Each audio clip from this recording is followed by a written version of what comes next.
इस वीडियो में हम लोग क्लास 5 मैथ का ओरिजिनल एग्ज़ाम पेपर देखने वाले हैं। ये आपके एग्ज़ाम में आने वाला है। तो देखिए, अर्धवार्षिक मूल्यांकन 2024, ठीक है। ये ओरिजिनल पेपर है, तो इसको आप एग्ज़ाम में देख के जाइएगा। अभी आप कॉपी किताब पे लिख लीजिएगा, यानी कॉपी पे, और एग्ज़ाम के दिन अच्छे से पढ़ के जाइएगा। और 50 में 50 आप ला सकते हैं। तो देखिए, टोटल मार्क्स है कितना, 50। विषय है गणित, और यहाँ समय का ध्यान रखिएगा, 2 घंटा आपको समय मिलेगा, ठीक है। तो 2 घंटा के अंदर बना देना है। और क्लास कितना है, 5। और बाकी क्लास का वीडियो बना चुके हैं, आप चैनल पे जाकर देख सकते हैं। और यहाँ पर ये तीनों के साथ है ना, कुछ नहीं करना है, और बाकी ये सब आपको भरना है, ठीक है। रोल नंबर है, प्रखंड, जिला है, और अपना नाम भरिएगा, और विद्यालय का नाम, और संकुल का नाम। ये नहीं आएगा तो आपने टीचर से पूछ लीजिएगा, गलत मत भरिएगा। और ये तीनों है ना, ये तीनों के साथ कुछ नहीं करना है। तो देखिए, आते हैं डायरेक्ट क्वेश्चन पे।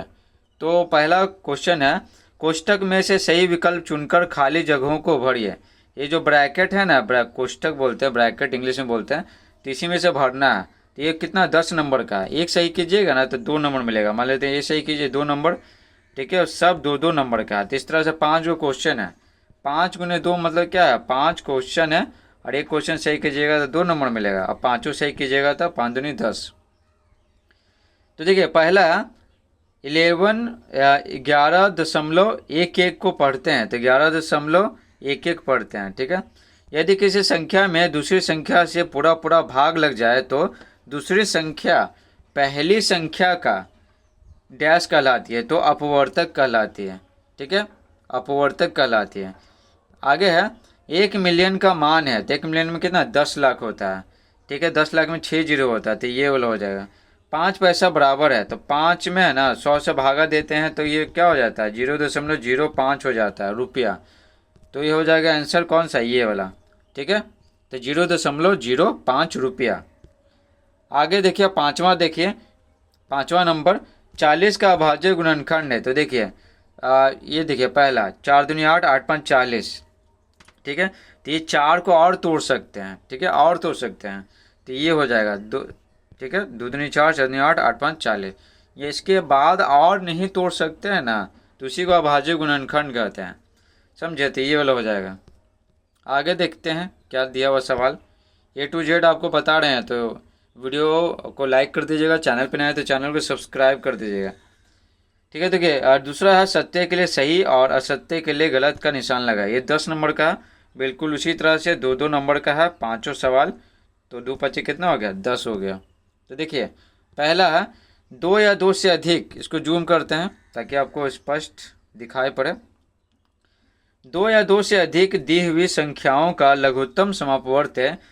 इन संख्याओं के सार्वगुंजों में से सबसे छोटा गुना जो होता है, तो लघुत्तम इस होता है सबसे छोटा, तो ये क्या है, सही है।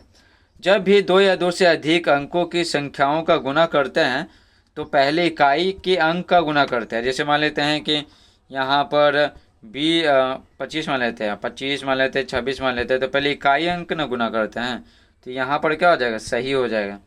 किसी भी संख्या में बाई और शून्य लगाने पर उसके मान में कोई अंतर नहीं आता है। जैसे मान लेते हैं कि 50 है, तो बाईं ओर लगाना है, इधर लगाना है, तो कोई फ़र्क पड़ रहा है, नहीं पड़ रहा है, 50 के 50 से है, समझे।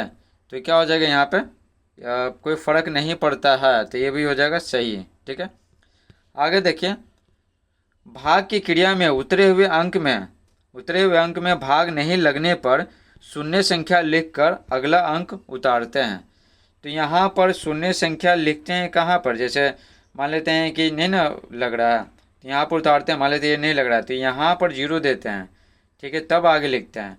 तो यहाँ पर क्या बोला गया, शून्य संख्या लिखकर अगला अंक उतारते हैं, नहीं, तो गलत हो जाएगा। ये यहाँ शून्य कहाँ लगाते हैं, ये भागफल में, तो ये गलत हो जाएगा। 2 या 2 से अधिक संख्याओं का लघुत्तम समवर्ती वह छोटी से छोटी संख्या है जिसमें दी हुई संख्याओं से पूरा पूरा भाग लग जाए। तो ये क्या है, ये सही है, ठीक है। आगे देखते हैं तीसरा नंबर। तो तीसरा नंबर में बोला गया है, यहाँ जूम करके आपको दिखाते हैं, स्तंभ अ का स्तंभ ब के साथ सही सही मिलान कीजिए, ठीक है, सही सही मिलान करना है। देखिए, 139 का अभाज्य गुणनखंड है, तो इसको और तोड़ नहीं सकते हैं, तो सेम हो जाएगा, सेम, तो ये हो जाएगा। सबसे छोटी भाज्य संख्या तो 4 है, ठीक है 4। इसको फिर से मिलाते हैं, 139 है, 4 इसमें मिलाएंगे। भिन्न के लिए आकृति या वस्तु के हिस्से दिखाने के लिए प्रत्येक हिस्सा बराबर होना चाहिए। और 500 प्लस 40 प्लस 9 तो क्या कितना हो जाए 549। और 4 अंकों की सबसे बड़ी संख्या ये तो आपको पता ही है 9999। आगे बढ़ते हैं, आगे क्या दिया हुआ है देखिए 4 नंबर। देखिए 4 नंबर सवाल लघु उत्तरीय प्रश्न है, ये 10 नंबर का है। देखिए पहला है और ये दूसरा भी रहेगा, ये भी 5 नंबर का रहेगा और ये भी 5 नंबर है, तो 10 नंबर हो जाएगा ना। 6 अंकों की सबसे बड़ी संख्या और 5 अंकों की सबसे छोटी संख्या का अंतर बताइए। और ये अथवा दिया हुआ, दोनों में से कोई एक ही जवाब देना है। तो ये सवाल बहुत बड़ा है तो इसको छोड़ देते हैं, आपको बताते हैं ये वाला, ये ज़्यादा आसान है। तो 6 अंकों की सबसे बड़ी संख्या और 5 अंकों की सबसे छोटी संख्या का अंतर बताना है। तो लिखेंगे 5 अंकों की सबसे बड़ी संख्या, तो 5 को 9 लिख देते हैं तो पता है सबसे बड़ी संख्या हो जाता है। 5 अंकों की सबसे छोटी संख्या तो 1 लिखेंगे और 4 को 0 दे देंगे तो 5 अंक बन जाएगा, ठीक है सबसे छोटी संख्या। अब क्या अंतर पूछ रहा है, अंतर यानी घटाना है। तो यहाँ पर क्या किए घटा दिए तो कितना आ गया, इतना हो गया और 9 में से 1 गया 8, तो हो गया ये आंसर, ठीक है इतना आंसर हो गया। आगे बढ़ते हैं, दूसरा देखिए ये भी क्या है, ये भी 5 नंबर का है। यहाँ भी अथवा दिया हुआ है, दोनों में से कोई एक ही बनाना है, जो आपको आसान लगेगा वो आप बनाइएगा। तो यहाँ पर देखिए यदि भाजक 8 भागफल 140 और शेषफल 7 है तो भाज्य ज्ञात कीजिए। और ये सब ठीक है, ये जब जो आसान है पहले वो ना बताएंगे, ठीक है। तो ये वाला आपको बताते हैं। तो देखिए यहाँ पर क्या है, भाज्य पूछ रहा है तो फॉर्मूला क्या होता है, भाज्य बराबर भाजक गुने भागफल प्लस शेषफल होता है, ठीक है। तो भाज्य बराबर भाजक कितना 8 दिया हुआ तो 8 लिख दिए, भागफल 140 लिख दिए, शेषफल 7 लिख दिए। तो ये दिया हुआ तो पहले गुना करते हैं ना, तो इसमें 8 गुने 140, तो 8 को 140 से गुना करेंगे तो कितना आएगा 11 20 आएगा, ठीक है ना। 14 को 8 से गुना कीजिए ना, 14 8 कितना होता है 112 होता है, 0 है तो 0, ठीक है। और इसमें क्या करेंगे, इसको गुना किए तो कितना आ गया 1120 आ गया, 7 प्लस करेंगे तो कितना आ जाएगा 1127 आ जाएगा, ठीक है। तो यही लिखें 1127, ये हो गया हमारा आंसर। आगे देखिए पाँचवा देखिए पाँचवा 10 नंबर का है, ठीक है। और इसमें पता है इसमें अथवा भी दिया हुआ रहता है, अथवा तो अथवा कहीं नहीं भी इसमें लगता नहीं है अथवा। देखिए 10 नंबर का है, पहला प्रश्न 3 नंबर का यहाँ लिखा हुआ है ना, फिर अगला प्रश्न भी 3 नंबर का और अगला प्रश्न 4 नंबर का, तो हो गया 10 नंबर। तो ये दीर्घ उत्तरीय प्रश्न है। तो देखिए ये तालिका दिया हुआ, बस इसी में से बनाना है। तो देखिए सामग्री दिया हुआ सेब आम लीची आलू प्याज, ठीक है। अब पकड़ी चौक आरा से लेंगे ना तो 1 kg का दाम दिया हुआ। अगर हम बाजार समिति से आरा से लेंगे तो 1 kg का दाम दिया हुआ, ठीक है। सेब अगर हम देखिए ना पकड़ी चौक आरा से लेंगे तो 70 रुपया का 1 kg देगा, 1 किलो। बाजार समिति से लेंगे तो 60 रुपया 1 किलो का लगेगा। तो यहाँ देख रहे हैं बाजार समिति में दाम क्या कम है और पकड़ी चौक आरा से लीजिएगा तो दाम ज़्यादा पड़ेगा, ठीक है। आगे देखिए क्या क्या पूछ रहा है, जूम करते हैं। तो देखिए रमेश की मां ने बाजार समिति से 2 किलोग्राम आम खरीदा, ठीक है 2 किलोग्राम आम। यदि वह पकड़ी चौक से आम खरीदती तो कितने रुपए अधिक देने पड़ते हैं। तो आपको बताया ना पकड़ी चौक में हर चीज़ का दाम ज़्यादा है। तो देखिए क्या बोला गया, बाजार समिति से 2 kg आम खरीदती हैं तो आम का दाम कितना है बाजार समिति में, देखिए आम ये है ना, तो 2 kg का दाम कितना हो गया 80 हो गया, ठीक है 80 रुपया। अगर यहाँ से खरीदते हैं 2 kg का दाम 45 दूनी 90 होता है, तो 80 रुपये में खरीद लिए हैं, ठीक है रमेश की माँ। लेकिन अगर पकड़ी चौक से खरीदते तो 90 रुपया पड़ता, तो कितना ज़्यादा देना पड़ता, तो 10 रुपया ज़्यादा देना पड़ता, समझिए। तो देखिए यहाँ पर अच्छे से समझा रहे हैं, तो चैनल बनाए तो चैनल को सब्सक्राइब कर लीजिएगा और वीडियो को लाइक कर दीजिएगा और कमेंट में बताइएगा कि आपको ये वीडियो कैसा लगा और आपका एग्ज़ाम कैसे जा रहा है। तो देखिए ये हो गया, तो वही लिखें यहाँ पर 10 रुपया, तो बस इसको लिख देना है। तो रमेश की माँ, तो देखिए यहाँ पर आम ले कितना 80 रुपया में, ठीक है। तो वही है अगर यहाँ से लेती है पकड़ी चौक आरा से तो 90 रुपये पड़ता है ना, यहाँ बाजार से मिलती है और पकड़ी चौक 90 रुपया। तो कितना अधिक देना पड़ता है, 90 में से 80 घटाएं तो 10 रुपया अधिक देना पड़ता है अगर वो पकड़ी चौक आरा से लेती तो। दूसरा सवाल देखिए यहाँ पर, रमेश को बाजार समिति आरा से 1 केजी 1 किलोग्राम लीची और 2 किलोग्राम आम खरीदने पर पकड़ी चौक की अपेक्षा कितने रुपए की बचत होगी। तो देखिए यहाँ पर देखिए 1 केजी क्या लीची है, 2 केजी आम है, ठीक है। 1 केजी लीची और 2 किलो आम है। लीची कहाँ है, ये तो ये हो गया 1 केजी, और आम कहाँ, आम तो आम है 2 केजी।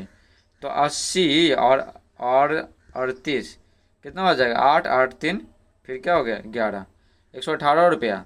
अगर वही यहाँ पर लेते यहाँ से 1 केजी और 2 केजी आम और 1 केजी लीची, तो 45 दूनी 90 हो जाता है, और 45 रुपया का लीची हो गया 1 केजी। तो 5 9 4 13, ठीक है। यहाँ से पता है बाजार समिति से, देखिए यहाँ पर क्या बोला गया, बाजार समिति से 118 रुपये में खरीद लें, ठीक है, 2 केजी आम और 1 केजी लीची। लेकिन अगर वही पकड़ी चौक आरा से खरीदती है ना, ये पकड़ी चौक आरा से, तो 135 रुपये लगता है। तो कितना ज़्यादा देना पड़ता है। तो 135 में 118 क्या करेंगे, 135 में 118 घटाएंगे, तो देखिए घटाते हैं 135 में से घटाते हैं 118, 135 माइनस 118, तो 8 7 15 होता है, 2 में से 1, तो 17 रुपया बचत हो गया, ठीक है।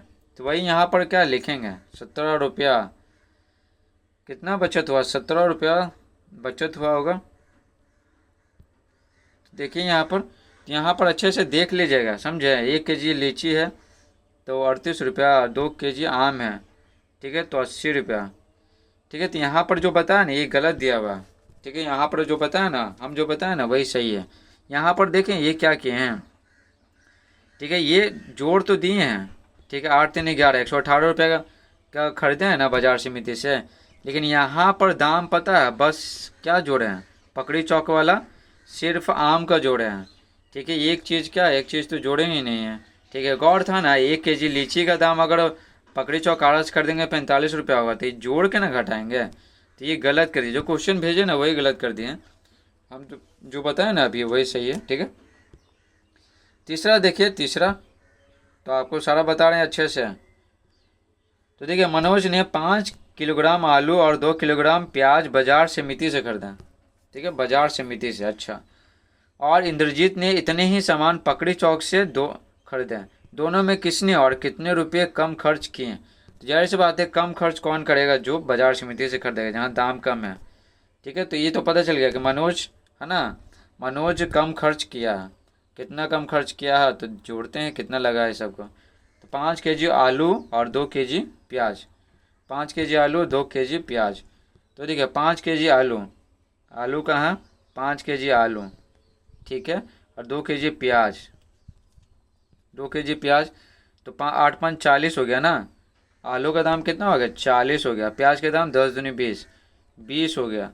तो टोटल दाम कितना हो गया, 60 रुपया, ठीक है। अब यहाँ पर समझते हैं आगे। अगर वही खरीदेगा ना 5 केजी आलू यहाँ से पकड़ी चौक से, 2 केजी प्याज यहाँ से पकड़ी चौक से, 10 पचे 50 रुपया का आलू हो जाएगा। 12 लिखा हुआ है नहीं यहाँ पे, तो 12 दूनी 24 रुपया प्याज का हो जाएगा। तो 4 5 2 7, ठीक है। तो 74 रुपया लगेगा अगर पकड़ी चौक आरा से खरीदेंगे, और बाजार समिति से खरीदेंगे तो 60 रुपया लगेगा।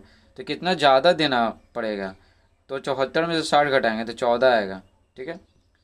तो वही यहाँ पर होगा, समझे, 14 रुपया। तो बस जो बताया वही है यहाँ पर लिखा हुआ, ठीक है। इस प्रकार से पूरा वीडियो समाप्त होता है। आई होप आपको ये वीडियो पसंद आया होगा। अगर पसंद आया तो वीडियो को लाइक करें, चैनल बनाए तो चैनल को सब्सक्राइब करें। इस तरह की वीडियो बनाते रहते हैं, तो बाकी वीडियो देखने के लिए चैनल पे जाके देख सकते हैं बाकी सब्जेक्ट का। Thanks for watching.